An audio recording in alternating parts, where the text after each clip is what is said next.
Why aren't we live? It's Edge Radio Australia time, of course, for the Greater Wealth, a show that I personally look forward to every single week. It's a great opportunity to sit down with Derek Whittaker and talk about the important subjects of the day, where the beautiful amalgamation, if we can call it that, we can call it many things, of politics and the world of finance. And it's also a great opportunity to cringe and have that internal tear that just comes when I hear Travis on the radio. It's a beautiful moment, mate. Good to see you, Derek. Great to see you. Great to everybody out there, by the way. Everybody jump on board, of course, and listen on the socials. I joke. Great to have the man with the beanie himself. Good to have you, Travis. Great to have you in the studio. I still can't believe the Dockers are number 3. It's great, isn't it? Looking like finishing top 4. I just really put the mockers on the Dockers. I still don't think the ship's going to sail to Freo this year. You don't? I think a lot of it comes down to injuries. Which team has less injuries by the end of the okay? Of the welcome to the footy show. It's weird because we're away. We get flogged by, I think it was like 90 something points by Swans. Then we beat them by 1 point. Like it just, this whole entire new format of the AFL doesn't make sense to me. What happened to the hard knocks? Like, I still remember Sean McManus, John Worsfold, both running full tilt, bang, slammed into each other like a fridge hitting a oven. Yep. And they got up and, gingerly got up. Gingerly, like, exactly. That just doesn't happen these days. That'd be 6 weeks. Absolutely. And Worsfold, he was really a fridge. Yeah. Just like running into it. He just loved to hit. Yeah. Yes, very, very true. All right. Well, let's jump into finance. Let's talk about politics. Let's talk about the way they cross. It's a great wealth. There's some heavy hitting going on the political front across the globe. We've mostly been focused on the United States, and we'll get to that. But in the past few days, we've seen a lot of going on as far as Europe is concerned. Now, you might be thinking, what has this got to do with economics? Well, for an investor, you always look at this and go, political stability is often a determination as to whether to put money into a project within a certain region. So, of course, with the fun of the United States of late, a lot of people are going, whoa, with all your borders and illegals coming across the border, would I want to buy US real estate right now? Well, it would put fear into the investment sort of sector, wouldn't it? And there's, the crossing of the channel has been an issue for a lot of the UK sort of politics. Let me focus on France and then I'll get to the UK. Okay. We've seen the elections and a protesting overnight going on in the streets. Mostly the left have been doing that. The New Popular Front coalition is winning the most seats there. What they've said is basically Macron did a quick little thing before the election where they were negotiating with the other parties and said, listen, let's push the New Popular Front to third, even though the New Popular Front had the most votes, because they've done a deal, they're probably going to form a government and be able to form it and take it that way. So majority of people in France want the New Popular Front, an alliance of 5 parties ranging from the far left to the socialists and ecologists. Sorry, they've taken, they could secure 182 seats. I beg your pardon, I'm getting them mixed up here. But the other ones, the more conservative party, the Rassemblement National, they were looking to gain 168 seats. And because they had the most votes as a party, could take government, but because Macron has been doing deals with the other parties, 5 other parties, it looked like they may take government. So they're still doing the counting as we speak, but it's really interesting to see how this shakeup is playing out in France. So true. The city of love, and there's all this protesting going on. There are rumors that Antifa is involved with that sort of stuff. Really? But, it's hard to prove that sort of stuff. Follow the money trail, as they say. Yep. But, it's the left that, hey, we might be winning, so we'll go out and protest at nighttime. You get to wonder what the real agenda is there. But again, that shake-up, what effect will have that on the European markets as they open up throughout the week? Follow that with what's going on in the UK. We had Rishi Sunak say goodbye at Downing Street to number 10 there, now handing it over to a Labour government and Labour Prime Minister. They haven't had one of these in England for 14 years. Right. Now they've taken power in a bit of a landslide victory. It's just a real indication of enough is enough as far as the Brits are concerned. Yeah, no, but okay. It's also, to my mind, it's very disappointing that they feel that there's only one other option. Like, you've got to choose between 2, And that sounds like Australia. I know. Yeah, exactly. And the US and so many, right? Look, the outgoing Prime Minister was very unpopular, as I understand, and certainly I saw him doing a lot of damage to the UK. And a lot of people I know who are have moved to Australia, former UK residents, and go there reasonably often, say just the destruction of London in particular has been incredibly noticeable. That goes from the mayor level as well as the Prime Minister right through. Now, what I'm concerned about is bringing a Labor person in, right? Is this just going to be more destruction? Well, what's been interesting on the other side of this is Nigel Farage has won a seat for the first time in UK's parliament. And he has been really talking conservatively, or not even conservatively. I mean, I think he's just been talking common sense in many of his rhetorics as to what is going on. He's out there at the Channel saying, look, here's the French escorting illegals into our country. What's going on? And he could really hold the balance of power as far as the parliament is concerned in the UK, because he's won the seat for the first time. He's tried many, many attempts. I think it's his 8th attempt. Wow. Of course, he held a seat on the European Parliament when they were part of the EU, but he hasn't been able to win one at home. And now it looks like he may be able to shake up the country with his Reform UK party. So you've got this sort of thing going on here where you've had a leftist government, Labor, take power, yet you've seen a rising of a one from left field, a new party come in and go, hey, we've actually may hold the balance of power here. And that's really interesting, that people are voting independently of the traditional parties as before. Well, that happened in France as well with Le Pen. When she first came in, I think her party only had like a 4% vote. The election after that went to 23%, and they were pushing. The way the French works is first across the post. So she was actually pushing to run France. And now with the one that's just recently happening, one of her candidates running, the one where they lost and she got 23% overall, he actually won the first round of voting by over 50%, where previously it was about 30%. So he actually won the seat without going to a second count. So I personally believe that Le Pen may actually end up being the leader of France, which I think would be an amazing thing. Right. In England, one thing I've got to just double check. So in Australia, Labor is very left wing. Yeah. The Labor in France, are they also left wing? My understanding is they're sort of like more centralist.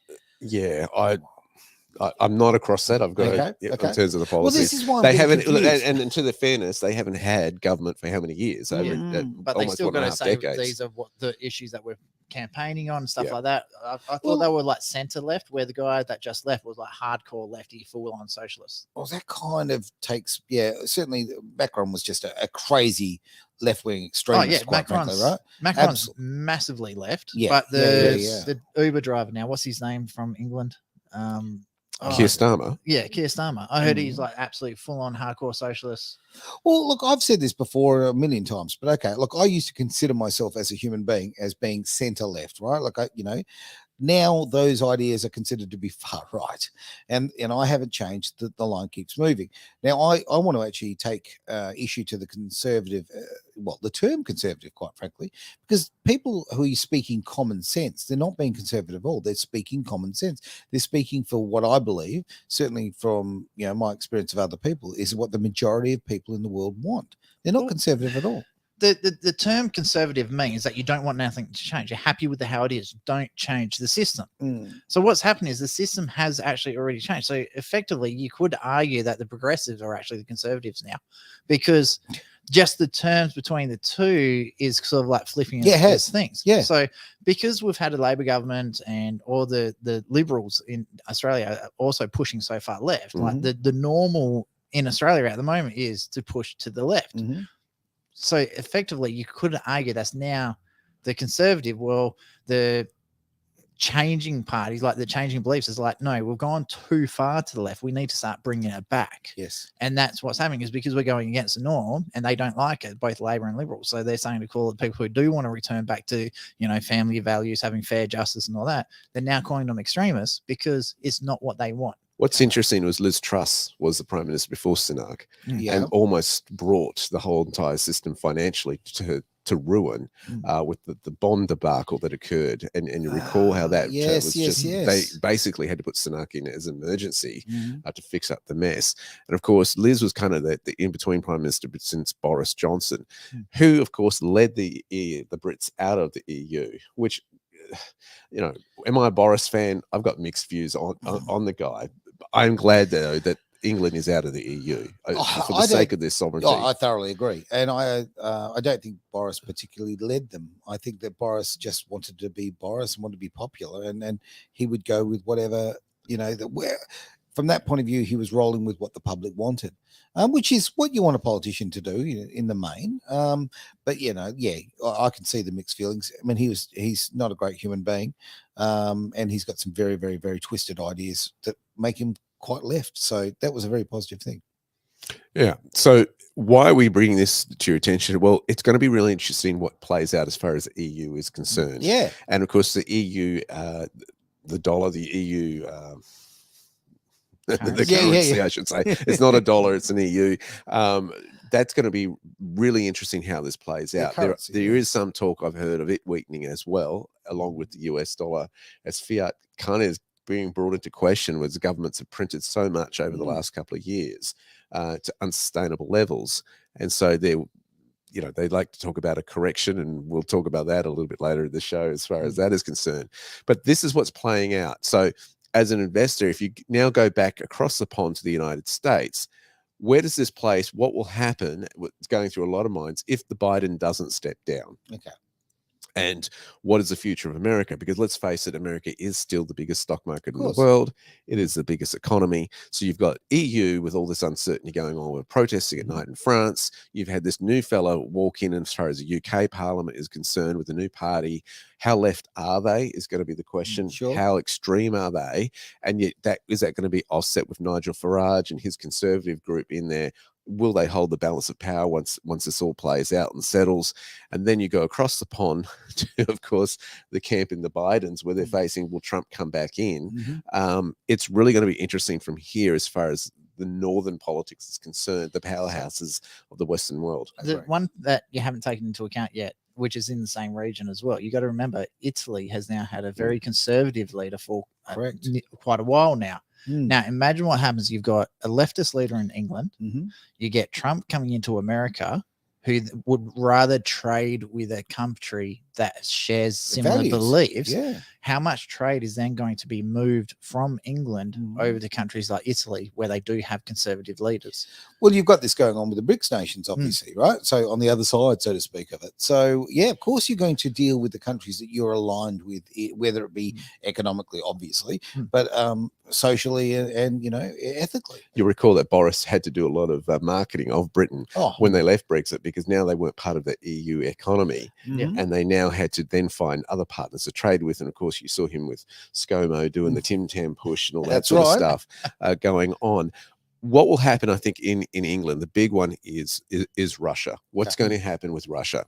Now, of course, we've seen that Trump has come in and says, I could end this war like this.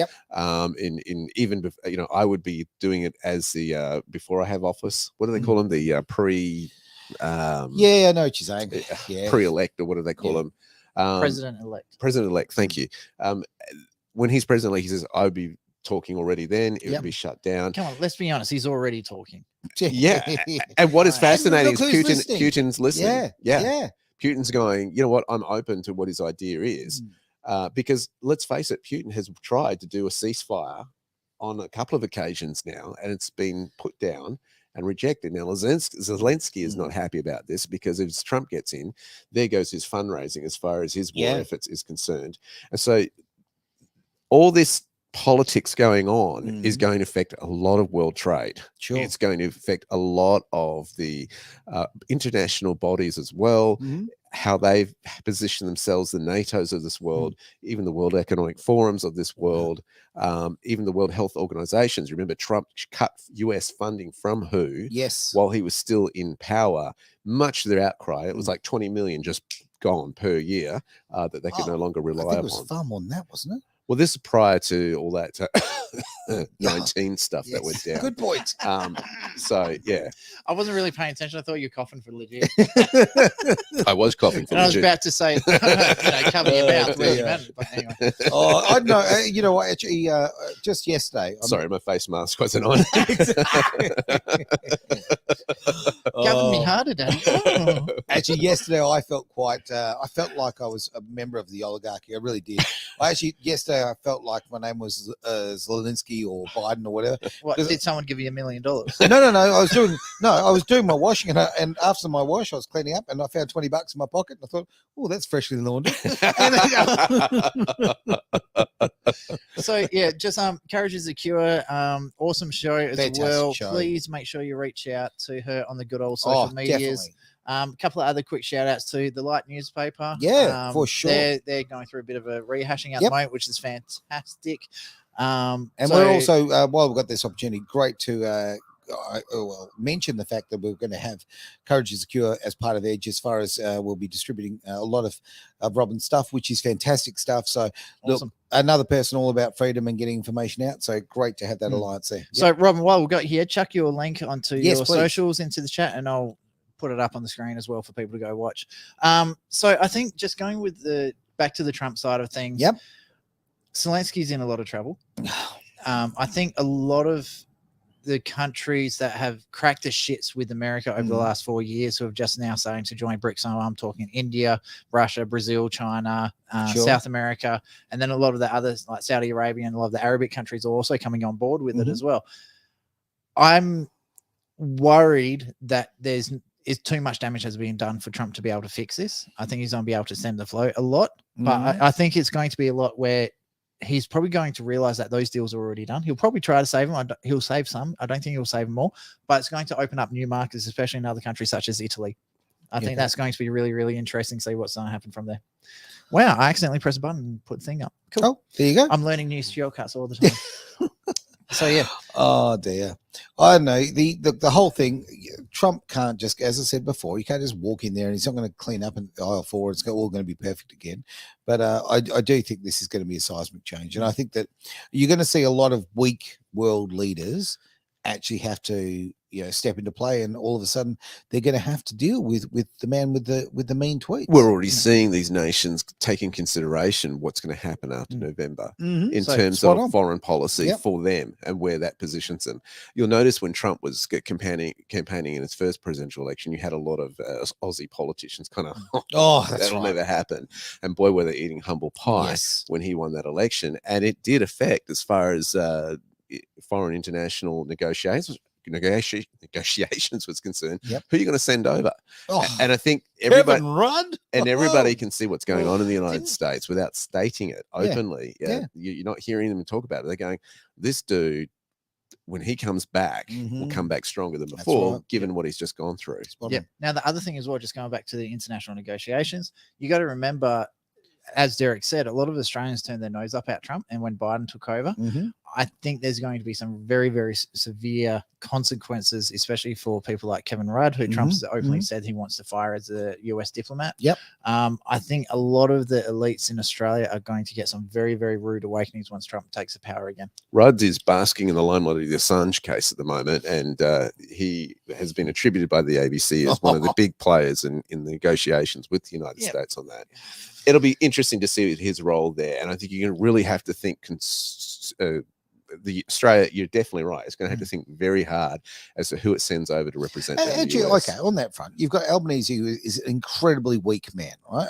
Okay, I know he's leader of the country, but I'm telling you right now, he's a weak man. Perhaps is that an indictment of just how weak the Biden administration is? The fact that they take this opportunity when Biden is feeble and falling to bits to negotiate. If someone as weak as Albanese could negotiate with the Biden camp, right? Yeah, and achieve what that needed to be achieved with Assange. I mean, isn't that an indictment of just how weak he is over there? The big key, looking into the Assange case in terms of negotiation, it's claimed that the key negotiation point that the Australians put towards them, the DOJ, the US Department of Justice, was the fact that you're trying to get a prisoner out of Russia at the moment, who is an American journalist. What are they going to do? Is Putin going to turn around and say, well, you're doing the same thing with Assange? And that was one of the leverage points that they used in the negotiations. That's a lie, because that's always the situation. Always. Look, there's always been, Russians been holding on to some journalists. Americans do the same thing. This is just part of look, they're hostages, right? Okay, this is what goes on. This is part of negotiation. It's sad, it's disgusting, but it's fact.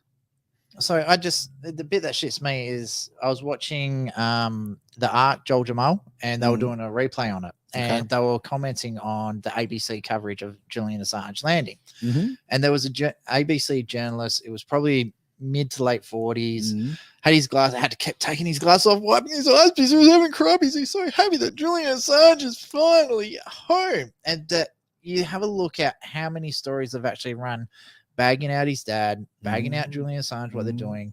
I just find the entire coverage by the ABC to be one of the most hypocritical and most insulting things I've ever actually seen.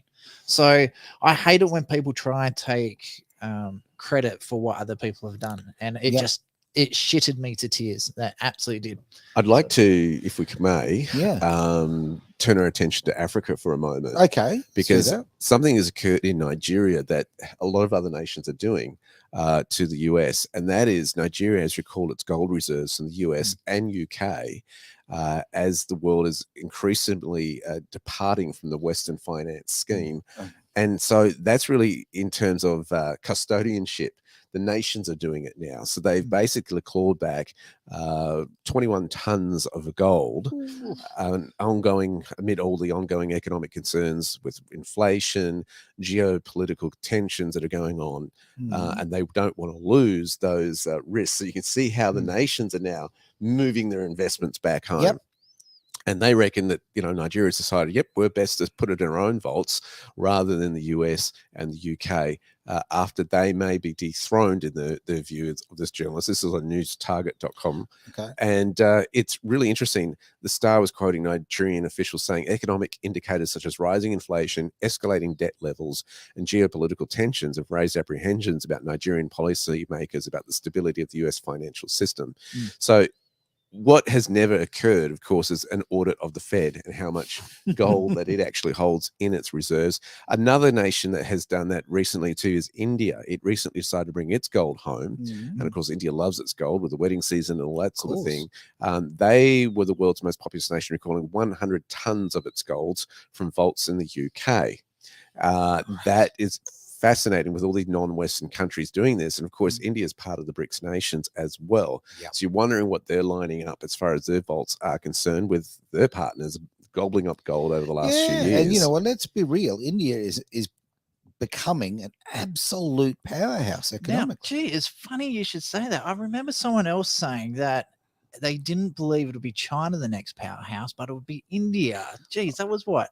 12 months ago? I don't know, man. Did you write it down? Well, did you phone a friend? Recorded. Oh, there you go. There you go. So when you look at India's economy, they're just too big. They've got way too many people. Well, it's not too many people. Let's say you're playing a game of chasey. Like you could be huge and super fast, but if the other team's got 100,000 people to your one, obviously the 100,000 people are going to win. So it's just one of the things. If they get every single one of their person paying, say, $1,000 a year in tax, there's $100,000 billion. Like that maths doesn't add up, but anyway, you know what I mean. So the sheer population, the amount of GDP they can raise just purely by taxing the everyday people is insane. And what's happening, because China's gone very manufacturing side of things, there's a sort of like a cap on how far you can take that. India's on the other hand, they're actually gone more the servicing side of things. Call centers, website design, a lot of the IT stuff, sort of thing, search engine optimization. So that's very easy to upgrade it from just providing something, producing something, sending out, to all of a sudden doing all these professional services. So I think India's just got a massive ability to progress to the next level. This trend has of countries pulling back their gold has started even back in 2019. We saw, of course, before the Russia-Ukraine war, before that 19. I saw that. Poland also. Poland, not colon. Poland. Poland. Have I missed something? Have I missed something? Mate, I'm sorry. What am I missing? I'll pull the comment up. India could use the tax towards public toilets. Oh, dear. Oh, dear. Come on, mate. Bring us back. So Poland pulled back 100 tons of gold back into its country. Hungary, Romania did similar things. 2017 in the summer, Germany brought back about half of its gold reserves. And if you thought Australia's in that, Australia around 2015 brought about half of its gold reserves back as well. So you know the country that didn't bring their gold back?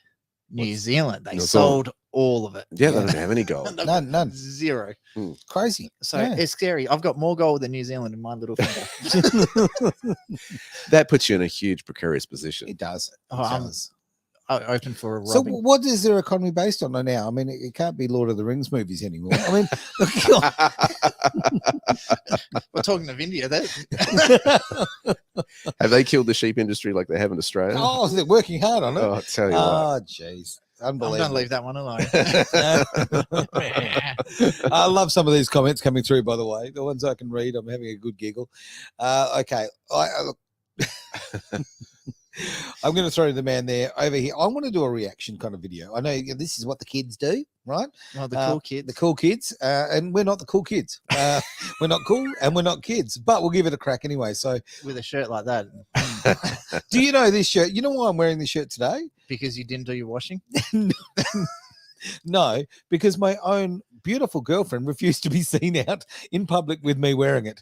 So I thought, well, okay, if I can't wear the Isn't ducks in that one public. of the ones that Lowe's gave you? Yeah, absolutely. So I'm going to do a bit of a shout out to Lowe's. Thank you, Lowe's. I love those. So as people are aware, Aaron did lose his house in the fires. So and he had an entire catalog full of like terrible shirts.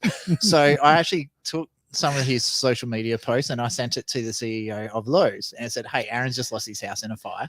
And Lowe's, like to their credit, goes, they're "You know wonderful. what? Here's a package." That's one of the shirts. That I is wrote one that down. they sent me. There you go. Exactly right. So thank you, Lowe's, for returning me back. And the ducks are now in a row. Okay, we're There all you happy. go. Like some of those shirts, the pajamas they sent you. Oh, the my God. pajamas. Oh dear. We've got to get you on one show when you're in the pajamas because it's so terrible. It's You hilarious. just got them in a pair of jeans. Don't push Yeah, it. exactly. You pushed for me to wear big boy pants. Now you want me in my PJs. All right, let's get back to the show. We're going to do this reaction thing. Reaction. All right, Okay, so let's you bring ready? it in. Oh, This is not I Yeah. gotta somehow find a way to turn autoplay off. But all anyway, right, let's do this. so we're in. Who's this guy, Derek? So this is Okay. Steve Bannon. Now, Steve Bannon is one of these independent journos who's been under real fire lately. They have tried to bankrupt him, basically, Okay. due to what he's been presenting, of course, which is more of your conservative sort of dialects and talks. Okay. Some people would say he's actually speaking the truth, and that's why they've been trying to censor him. But he's put it all on the line as far as his business is concerned, and has had to negotiate really hard in terms of what he keeps, keeping his business, keeping it afloat. It's really interesting what he says about the whole financial system and how it works, and it kind of blows up what a lot of people have wanted to keep hidden, and it's going to be interesting to see how this plays out. Now, I That's- do have to say, courtesy of Twitter, Mhm. we got this video off Twitter. What Or page was X. it? X. X. sorry. X.com, Highway 30. Highway Okay, 30. So thank call you. that to those guys. Thank you very much. So let's get into it. We live in neo-feudalism. This is not capitalism. This is where you have a underclass, right? A lumpen proletariat almost that's taken care of by the state. You have the very wealthy, and you have this kind of neo-feudalist working class and middle class in the middle that pays for everything. And the guys at the top, we've socialized the risk, that $1 trillion of infusion, right? Remember, the balance sheet of the Federal Reserve on the morning of September 18th, 2008, when they're in the Oval Office talking, is $880 billion. The balance sheet of the Federal Reserve on January 17th or January 20th of 2017, when Donald Trump raises his hand, is $4.5 trillion. The most progressive president in the history of our country, President Obama, saved the wealthy. And here's how they did it. They just turned on the taps of liquidity. We call it, the technical term is quantitative easing. Right. The not technical term is called bailing out the people who are guilty. Okay? So you got to remember that in 2007, 2008, we had the global financial crisis. And that was when they had to save the banks. Yes, That this was is Brown Brothers. There was 4 banks from memory. Fannie that Mae, Fannie Mae, Lehman Browns, Brothers. Lehman Brothers. Yeah. Yeah, this is and when there I was one- became aware of the term bail-in, because I didn't know about this before. I didn't know that our money was used to actually just support multi-billionaires. It's great. So Yeah. you got to remember there was like bailout laws and bail-in laws. So they tried to bring those laws out in Australia, but it actually got, so credit where credit due. Malcolm Roberts, Yes. One Nation senator, Yep. did a brilliant job. This law actually passed both the lower house and the upper house, and then he actually challenged it In the Senate. through after No? the Senate to Oh, the Governor really? General himself, Oh, and said you can't do this because effectively you're stealing people's money. Blah blah blah.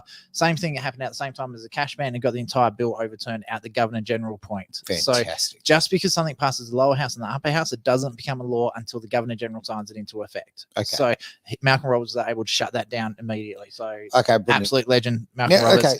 He Yeah. is effectively single-handedly saving cash. That's a big call, and Yeah. I tell you what, people like that, politicians like that, we have to support whatever party they're with. Look, just to talk about those numbers because they were absolutely, just mind-boggling. So we're talking about there was 880 billion, so we're fairly close to a trillion there, I believe. And the other one, the figure they were That talking was about was 2016. Yes. Okay. Sorry, no, No, 2008. and then the one at Then- 2016 was half that value. No, wasn't it? No. So that's what I was. it three something? America trillion? been in a recession under Yes. the Obama era. Yes. And Trump got them out of that recession. Americans are working again.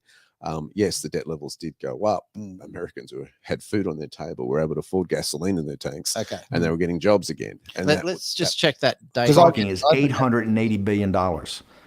The balance sheet of the Federal Reserve on January 17th or January 20th of 2017, when Donald Trump raises his hand, is $4.5 trillion. $4.5 trillion. Oh, I misheard. So okay. nearly five right. times more. So Right. Obama jacked up the balance Got sheet. you. Nearly, what's that?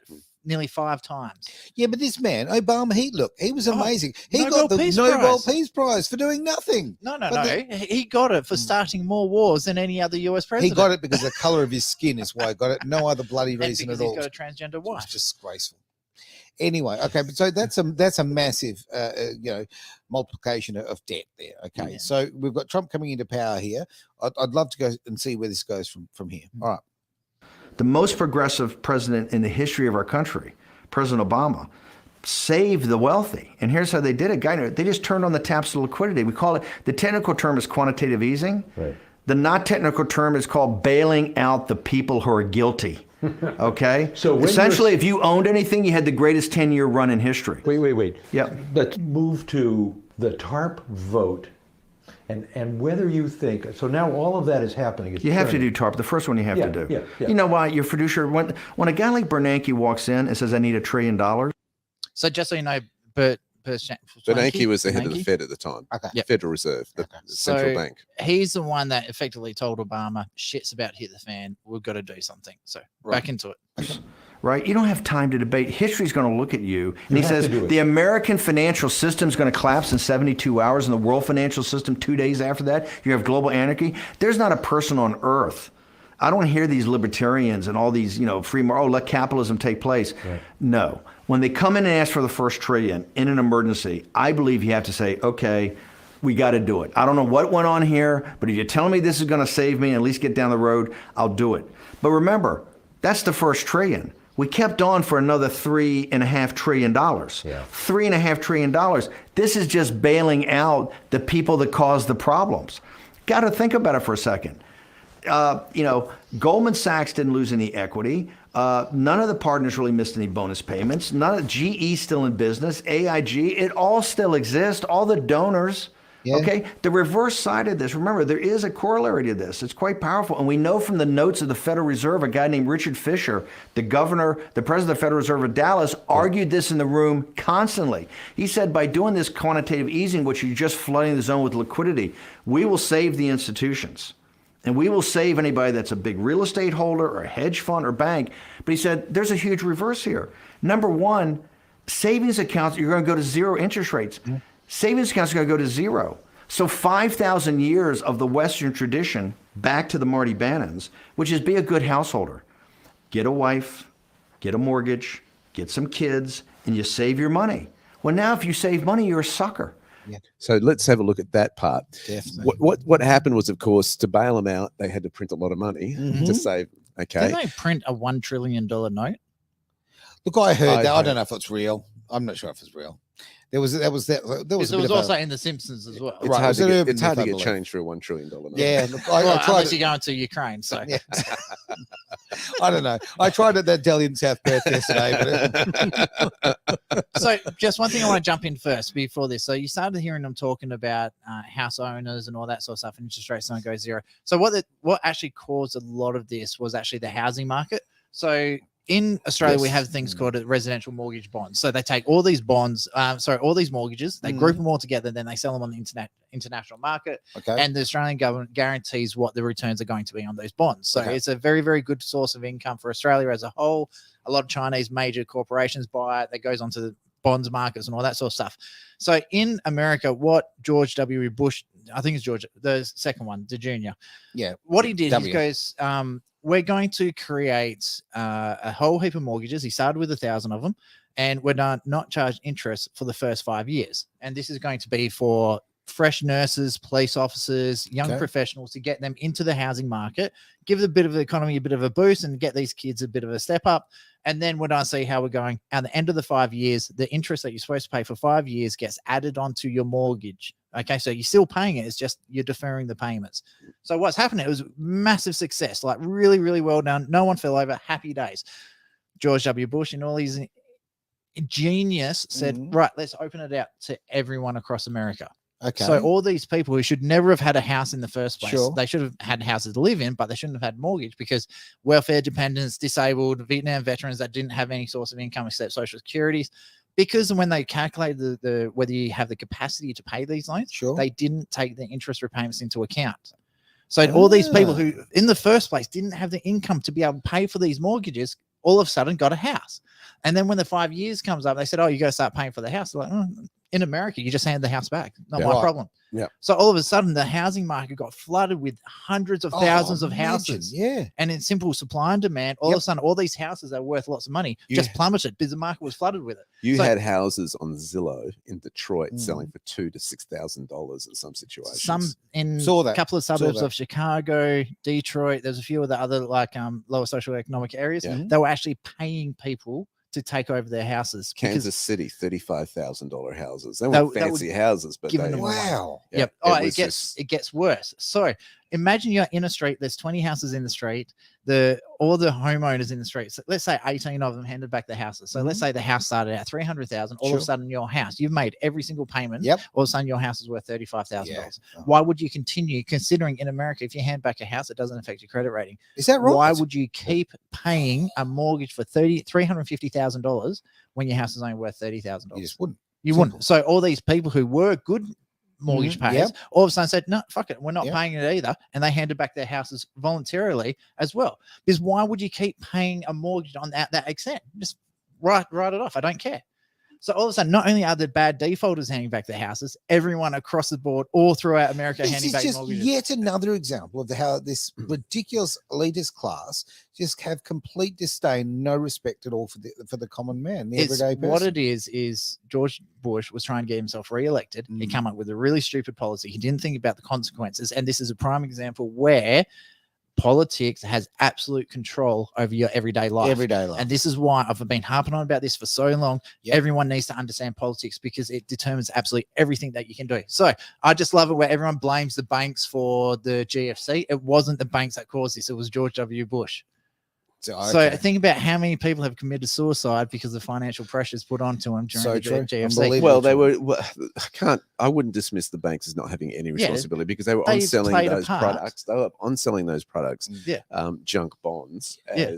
as a great product to invest in. So Yeah. people who are pouring money into those Mhm. things were losing money. Yeah, course. but the thing is, George W. Bush allowed it to happen.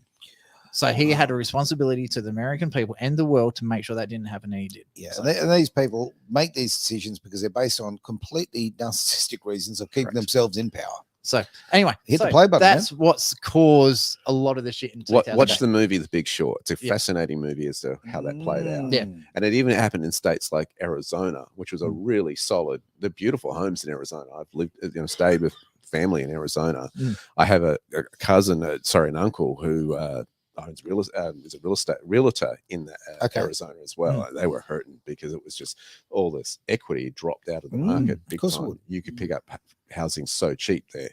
And even to this day, because of the way America does their land taxes, you can even still pick up a lot of these really nice houses because they haven't been able to pay for their taxes. Right. So if you go in and pay for the taxes, you actually take ownership of the house. Wow. Yeah. Okay. Worthy of a mention too is obviously right now as we sit here, the interest rates in America are actually double, right, what they were when Biden came into office, right? So there's all these, again, these more pressures on the everyday. Again, taking into account politics having an impact Yep. on interest rates. Let's have a look at Australia. And- We're due for a reduction in our interest rates.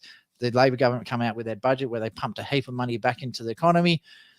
Initial inflation rates went down. They're, oh, we don't go down with our interest rates. Then all of a sudden inflation went up again. And it looks like we're getting another interest rate. And rise. part of the problem too with the US is basically homelessness has increased big time. Of course. Mix that in with other social things, like they legalized marijuana growing in many states, Mm. all for medicinal purposes. Yeah, my foot.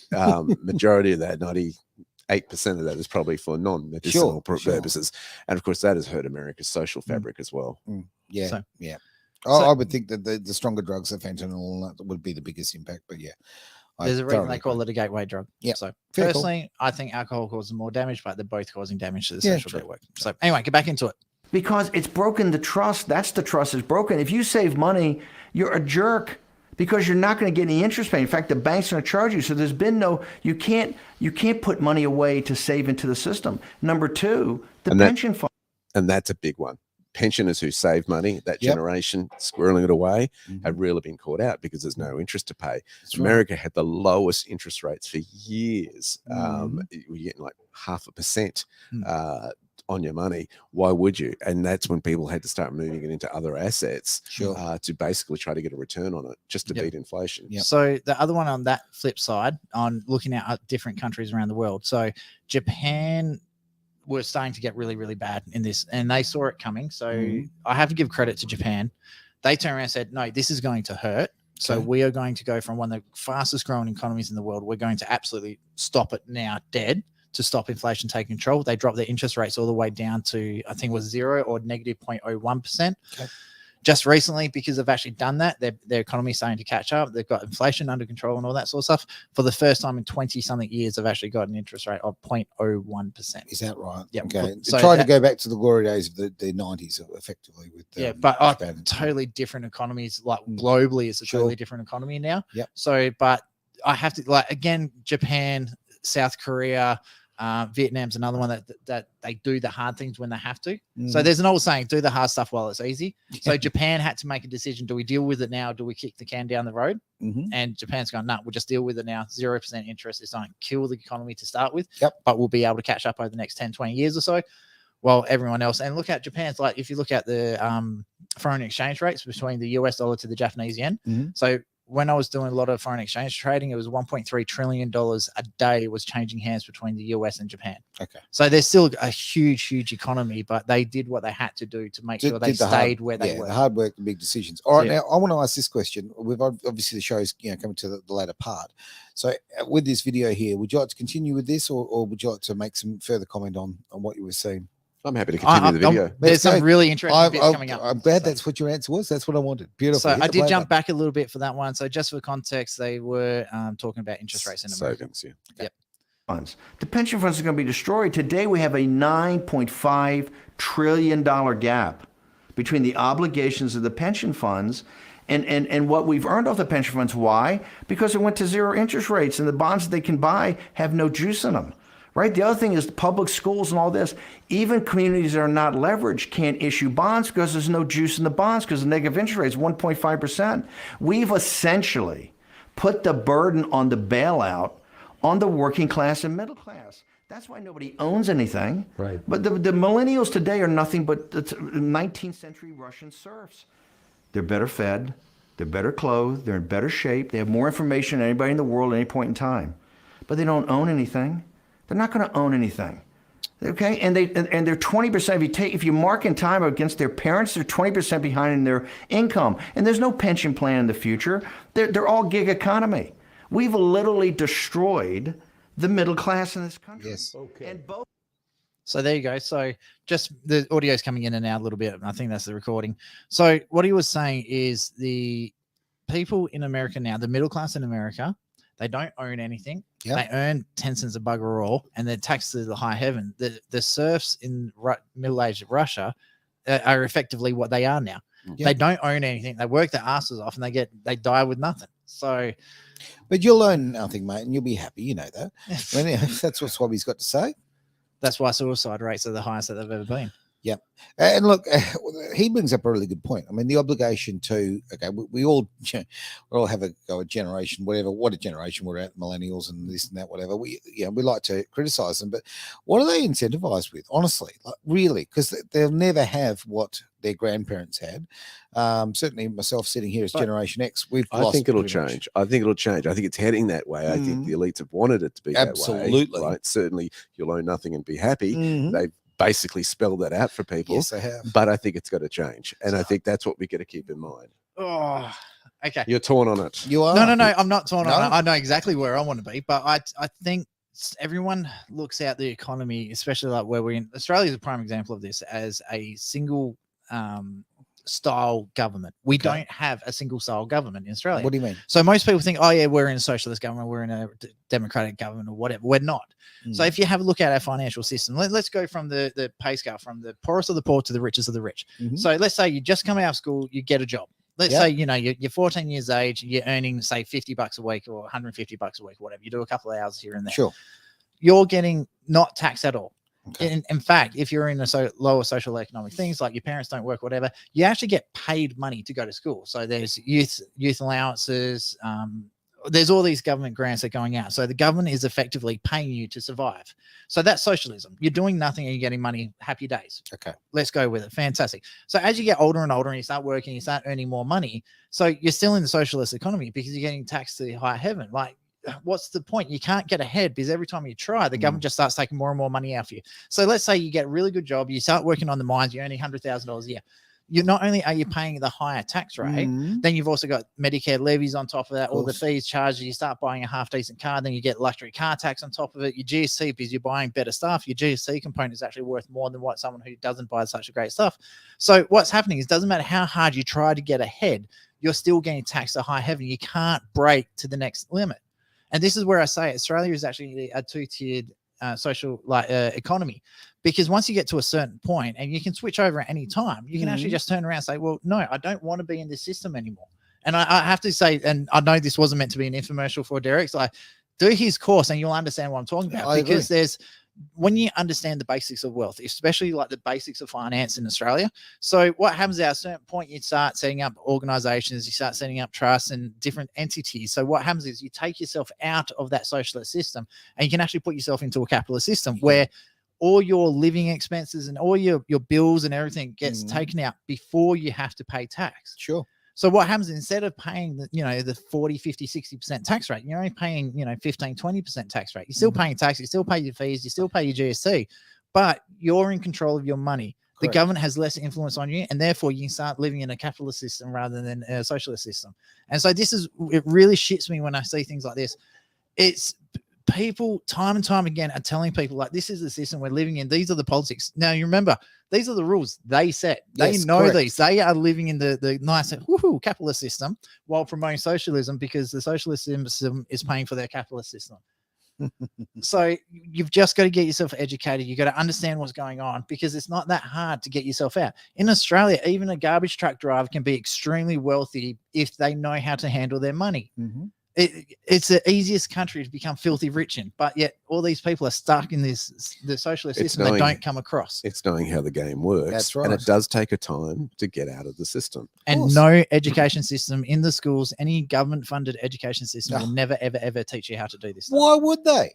Because they want you to be taxed and paying it for the rest of your life. Exactly. Why would they damage their customer base? So right? Going back into this, yes, the interest rates are zero, but that's actually an opportunity, because it means you can buy cash extremely cheap. You can reinvest and do a lot of stuff with that extremely cheap money and get yourself ahead out of the socialist system. So there's a bad side to it and there's a good side to it. The bad side is a lot of the retirees who are stuck in that system don't know how to get out of it because they don't have that education. They've just got to learn how to do it. Can you pop the link for Blue Sky Factory there in the comments? And also I want to take this opportunity to thank everybody who's putting the comments through and the messages that we can see there.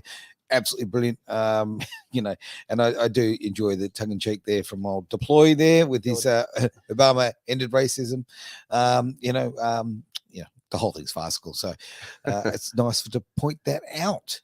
All right. We're going to hit the play button, guys, because we have a few minutes left in the show, and I'd love to know your opinions a little bit more. Political party. By the way, this is not about Republicans and Democrats. Right. This is the way the system works, and this is the way the system comes together to protect itself and to move itself forward. Okay? And so because nobody understands even the rudimentaries of finance, right? And they keep the public kind of economically illiterate. Mm-hmm.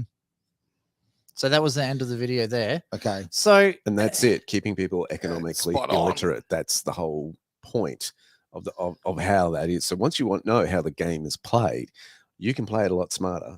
And I blame you for that, Derek. You're the one that opened my eyes. So F you. There you go. It's your fault, mate. Your fault indeed. Sorry. Not. But also, we do have international listeners. Yes, so we do. This, very much so. Because obviously we're in the Westminster system. That's a political structure that we're in.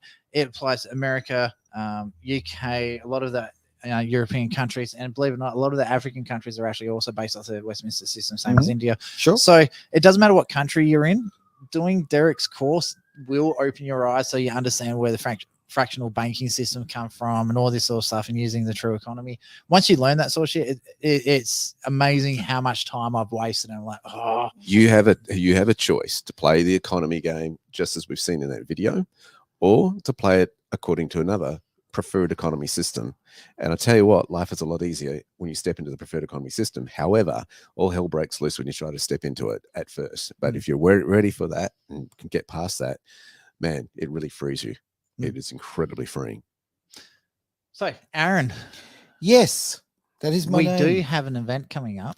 We do. This would be a great time to actually recommend getting out there, getting yourself some tickets. We have a Bogan Trivia Night, which is going to be an absolute cracker of a night. We're going to run around, have lots and lots of fun. You totally forgot about it, didn't you? Oh, not at all. I am a consummate professional, my friend. With a shirt like that. Yeah, absolutely. That's why I've got none of the details with me. Coming up really soon. Jump on our socials. It is on our Stockbook. It is certainly, absolutely. Christian, great to see you there, mate. Boo to you too. Great to have people's interaction. Really, really, really cool. But yeah, what we do need is people to get involved. Look, we are trying very hard here to basically build a station for you to give everybody a voice. And of course, that doesn't come for free. So rather than do boring things of just, hey, listening to Aaron every single day, time in, time out, we need other people to sit in that chair. We do. So I was going to promote that later, but that's okay, fine.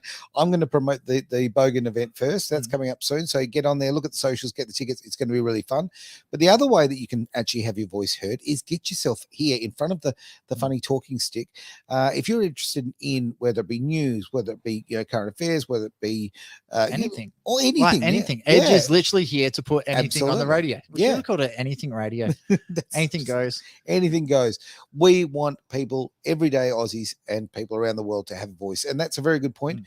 If you're in another country and you're watching this and you'd like to, we can certainly accommodate you as well. So Edge is going great guns, going really, really well, and we're bringing more and more people, and listenership's going up and up and up, which is fantastic. But yes, we definitely want to encourage you to be part of that. So don't be shy. We actually, yes, we've got a look at that, and we've also got, you can win a passenger ride. Now that's going to be in a tarmac rally car. That's going to be a lot of fun. Look, I can personally vouch for the driver because I've sat in the silly seat with him. Didn't you guys put it into a toilet? Listen, small details. Okay. No. Aaron was the co-driver, so he was telling the person where to go. Before you take that prize, make sure your life insurance is up. You've spoken to your financial planner about that, and your wills are in place. Absolutely. As the co-driver, I will take full responsibility. It was a shit call. Cha-ching. Now, look, honestly, it's going to be a lot of fun. My lovely partner went for a run in a tarmac rally car a few months ago, 6 months ago, whatever. Absolutely fantastic. And, keeping with the toilet humor, left skids on the tarmac. Oh, dear. No handbrake. Boom, boom, boom. enough of that. I think we've hit the end of the show. I think it's time to call it. Ladies and gentlemen, thank you very much for being part of the Greater Wealth. Tell your friends, tell your enemies, tell everybody about this wonderful show and the great combination of politics and wealth and education. And if you want to get some education, get into Blue Sky Factory. Honestly, it will change your life.